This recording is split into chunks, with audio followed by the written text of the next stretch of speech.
I'm Francesca Maxime. And I'm Matt McClure, and this is Currents. Does a new city council bill unfairly target pro-life pregnancy centers? We're worried about this bill because we think it's going to affect all the pregnancy centers in New York City. Serving the sick and serving the church, the extraordinary ministry of the servants of Mary. I know she's okay because I know she's here. And drama in Chile and reaction in Brooklyn. It filled my heart to see them coming out. It's wonderful.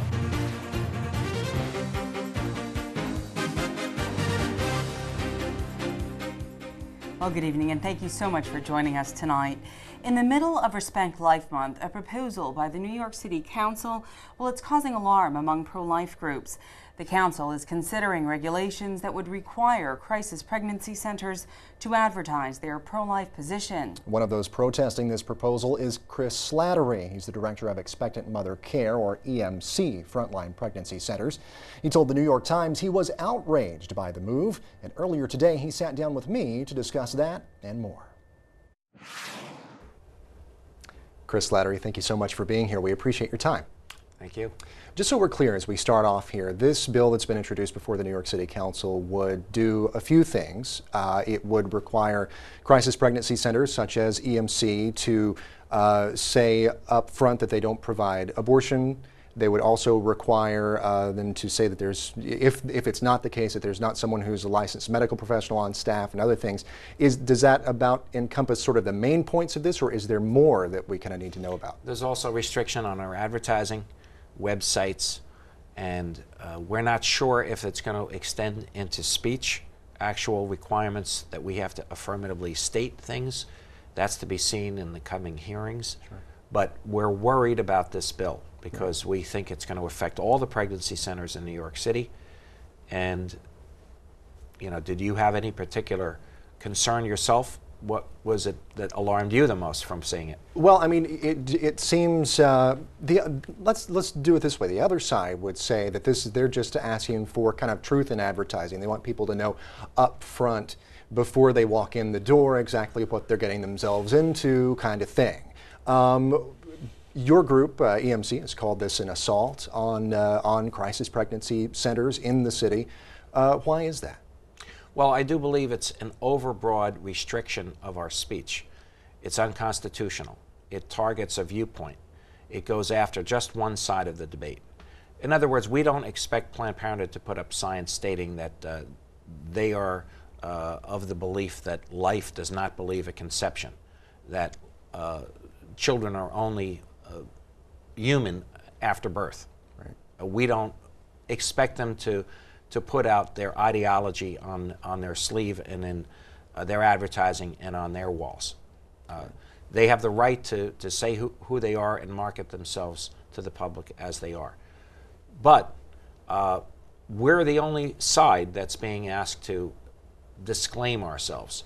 You know, we're not this, we're not that. We advertise truthfully and openly what we do. We advertise alternatives to abortion, pregnancy tests, ultrasounds, and confidential counseling. That's what people are advertised to get. That's what we offer, and that's what we provide. Yeah. And we don't advertise we do abortions, we provide contraceptives.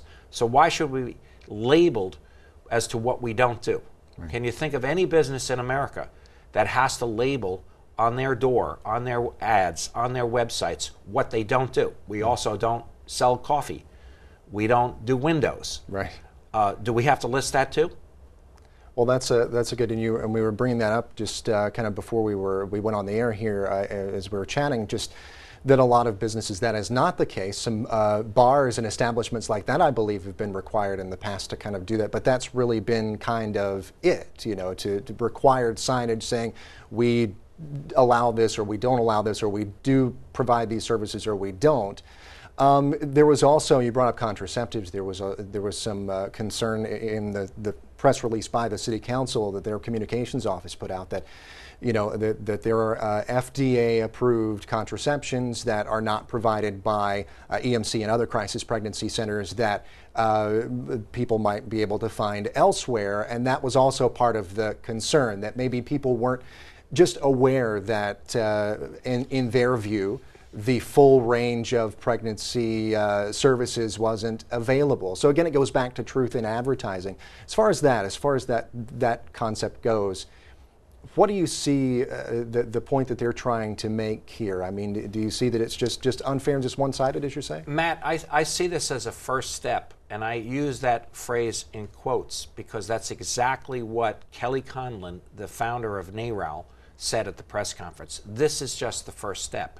They are basically charging that pro-life centers are essentially unethical because we don't provide what they say is a full range of services, including killing babies and providing contraceptives. So I see this as a first step to actually requiring abortion referrals and the provision of contraceptives or the referral for contraceptives. What else could be next? Yeah. Because they're saying this is just the first step. They have already, in this state, of course, required Catholic hospitals, Catholic high schools, and Catholic colleges to provide contraceptives to their employees under the penalty of law. Right. Is that not true? Right. Well, and as you say, you know, we're kind of wrapping up here, but as you say, you know, kind of what could be next. What is the next step for you? Well, for us, we're going to be fighting this in the public hearings coming up. We will do press releases. We'll do interviews with mothers who have been positively served. We've served over 100,000 girls and women. 38,000 have chosen life or would otherwise had an abortion at EMC centers in the last 25 years.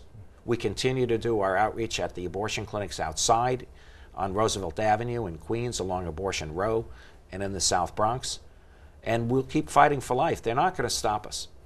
There you go, Chris Slattery. Thank you so much for spending some time with us today. We really appreciate it. Okay, you're welcome. Thanks.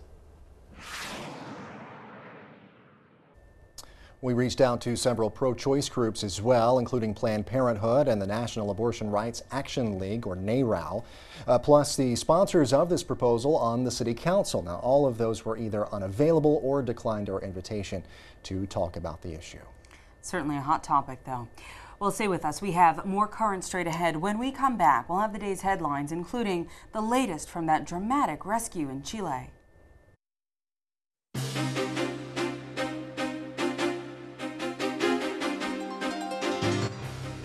Welcome back to Currents. I'm Francesca Maxime. And I'm Matt McClure. Coming up later, keeping faith and hope alive. Lessons learned from the Chilean mine disaster. First, let's have a look at the day's headlines. Cheers erupted Wednesday night as the last miner was rescued in Chile. 33 men were trapped in a collapsed mine shaft for 69 days. They were greeted by family and friends, with people of all across the world watching on TV and the internet. Nicole Collins has more on the emotional rescue mission. The 33rd and final miner, Luis Urzua, reached the surface 22.5 hours after the rescue began. We thank God. Just as the 32 miners who preceded him, Urzua immediately embraced his loved ones. He then spoke to Chilean President Sebastián Piñera, briefly explaining the time when the men were trapped, but no one knew they were alive, saying the first 17 days they almost didn't eat. They had little food, but knew how to administer it. With the miners freed, the work was still not complete. 6 rescue workers remained below, but were quickly recovered. The last one to emerge told the Chilean president he hopes this never happens again. Piñera vowed to implement new measures. We will be announcing a new treaty, protection, dignity, to protect all the workers in Chile. Chile's health minister said the miners appear surprisingly healthy, although one has pneumonia and 2 require dental surgery. Experts say the psychological impact of being trapped underground for a record 69 days can't be known because of how unique this situation is. Most people will, I think, be able to endure the stress pretty well. And then, unfortunately, some people will also suffer. So now, with the mine sealed for good, a different kind of recovery begins. The miners are all in a hospital in Copiapo, Chile. Some may be released as soon as today. And that is Nicole Collins in Washington. With less than 3 weeks to go until the midterm elections, campaign season is heating up, and so is the political rhetoric. In Delaware last night, Republican Christine O'Donnell and Democrat Chris Coons went on the attack during a televised debate. At one point, O'Donnell called her opponent a Marxist and socialist who would rubber stamp President Obama's policies. O'Donnell also refused to answer questions about whether or not she believes evolution is a myth and said, quote, "There are more people who support my Catholic faith than Mr. Coons' Marxist belief." Coons dismissed the Marxist charge as a joke. Meantime, a new poll shows Catholics in the U.S. are leaning to the right this election cycle. Public Religion Research Institute released the new numbers Tuesday, showing 49% of Catholic voters as likely to vote Republican this year. Pollsters say this follows the trend they're seeing across the general population. 71% of white evangelicals and a little more than half of white mainline Protestants say they are likely to vote for Republicans this year as well. Well, this is something that pro-family groups have been asking for. It looks like the Obama administration will appeal a judge's ruling this week that declared the Don't Ask, Don't Tell policy unconstitutional. The Associated Press reports the Justice Department will ask the court to allow the ban on openly homosexual men and women from serving in the military to continue pending the appeal. All of this despite the fact that President Obama himself says he believes it's time for Don't Ask, Don't Tell to end. The House passed a bill that would have ended the policy, but it stalled in the Senate. The Family Research Council accused the judge who declared the law unconstitutional of playing politics with our national defense and urged the president to appeal. Well, the Archdiocese of San Antonio, Texas has a new leader. The Vatican announced today that Pope Benedict named Chicago Auxiliary Bishop Gustavo Garcia Sierra as the new Archbishop of San Antonio. Garcia Sierra is 53 years old. He was born in Mexico and will now head up an archdiocese with a large Hispanic population. Garcia Sierra replaces the outgoing Archbishop Jose Gomez, who is set to replace Cardinal Roger Mahony in Los Angeles early next year. And finally, when Pope John Paul II died back in 2005, many of the faithful gathered in St. Peter's Square famously shouted, "Santo Subido," or "Sainthood now." Well, more than 5 years later, John Paul is not a saint just yet, but it looks like the process to get him there is on the fast track. We'll get details from Rome Reports. The process to have John Paul II beatified is accelerating. The two doctors from an outside commission consulted by the Vatican to evaluate a possible miracle have confirmed that they have no scientific explanation for an amazing cure. The case involves a French nun, Marie-Simone Pierre, whose Parkinson's disease disappeared. The 44-year-old nun had been struggling with Parkinson's since 2001. Around 2 months after the death of John Paul II, on June 2, 2005, she was suddenly cured. The cause for John Paul II's beatification is now entering the last phase. The medical board evaluating the extraordinary healing will meet in December to make an official decision. Following that, the cardinals and bishops of the Congregation for the Causes of Saints will verify that all the procedures were followed in the process. If all goes well, they'll ask Pope Benedict to officially declare the miracle as being authentic. It's expected that the Pope will officially approve the miracle this spring. The beatification could then take place within a year's time, possibly in October 2011, coinciding with the 33rd anniversary of when John Paul II was elected Pope.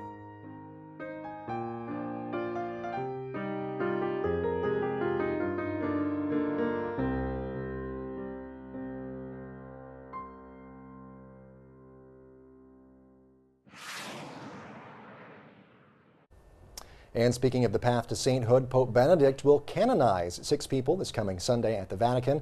Among them, Sister Mary MacKillop, who we talked about just recently here on the show. She would be Australia's first saint. Stay tuned. There's much more currents coming up. Just ahead, they've been doing this for more than 150 years. We'll get the powerful story of nuns serving the sick. Good night, Rosie.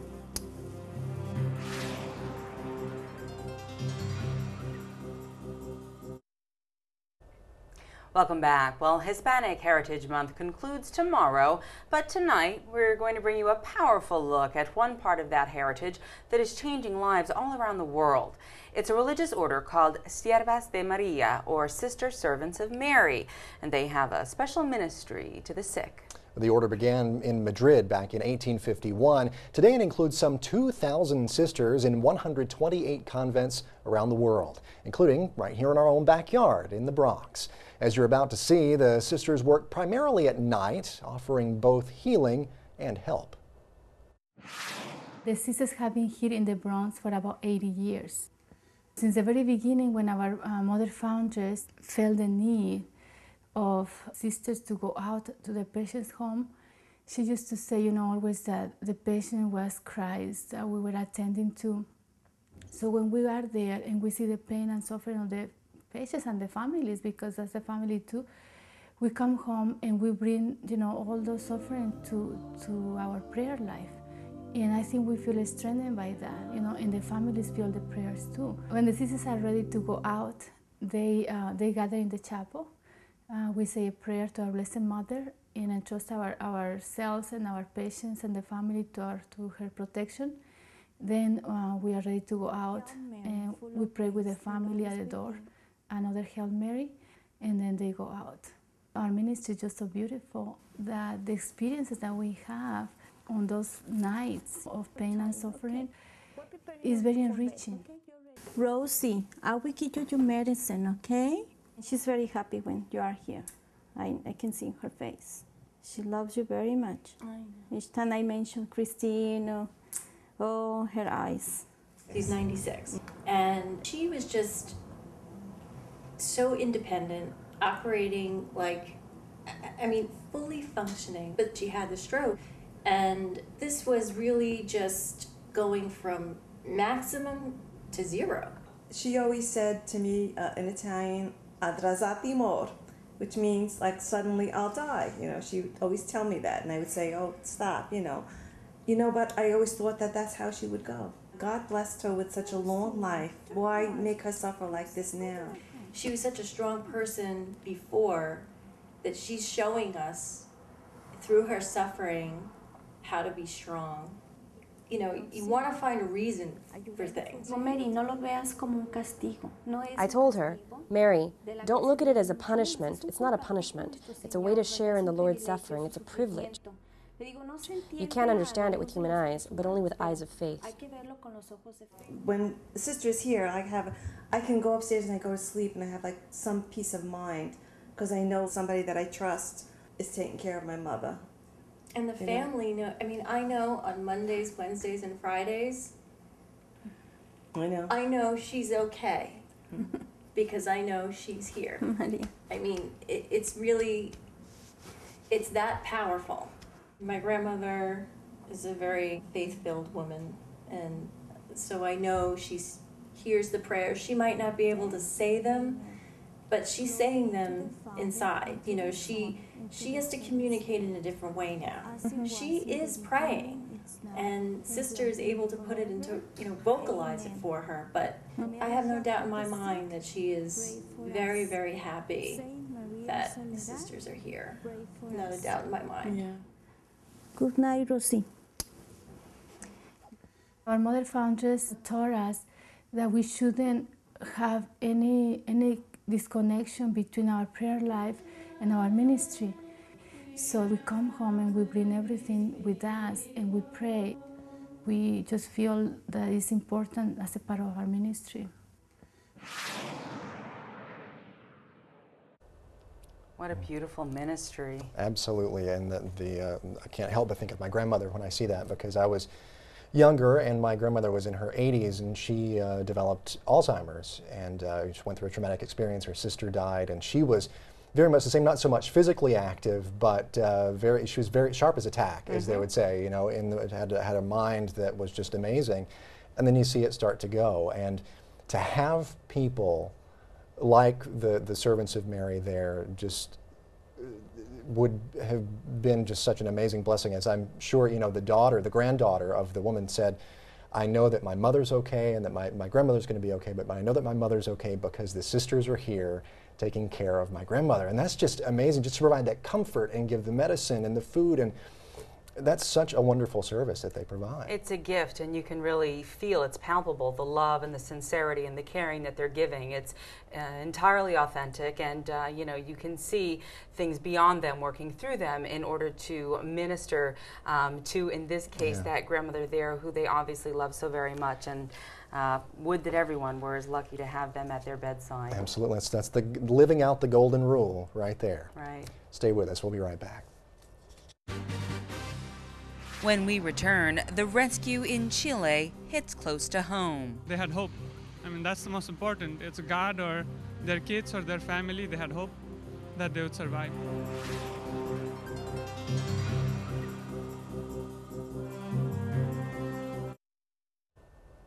Well, finally tonight, to say that it was a story that has gripped the world would almost be an understatement in this case. Millions around the globe were glued to their TVs yesterday, also to the internet as well, watching the dramatic rescue of 33 trapped Chilean miners. Quite remarkable. We have heard comments from the Pope, presidents, and prime ministers even, but we wanted to hear from some people close to home. So this morning, we headed to Astoria, Queens to get some impressions from some folks in the neighborhood.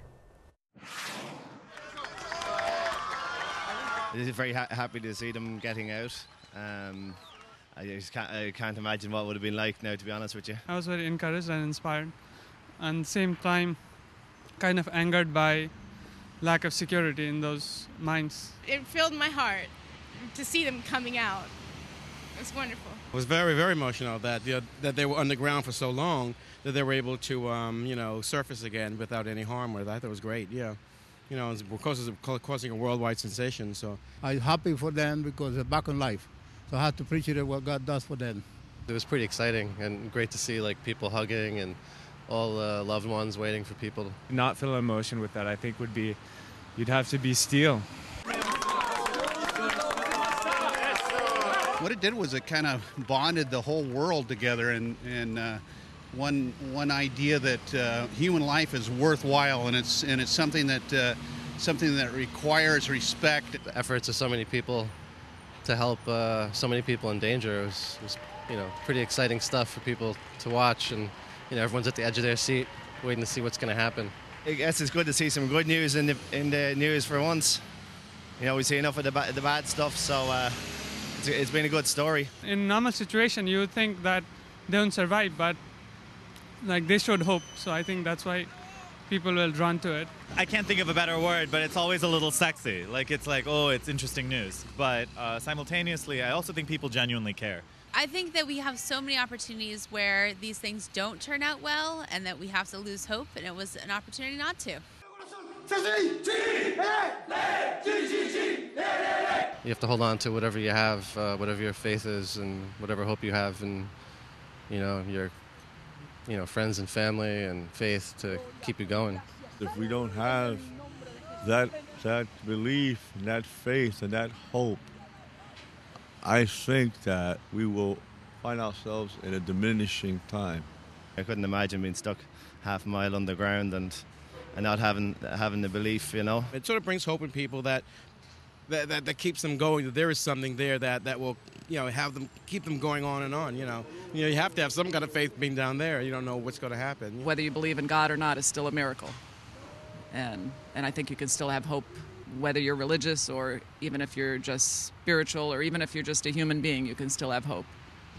And everybody needs hope.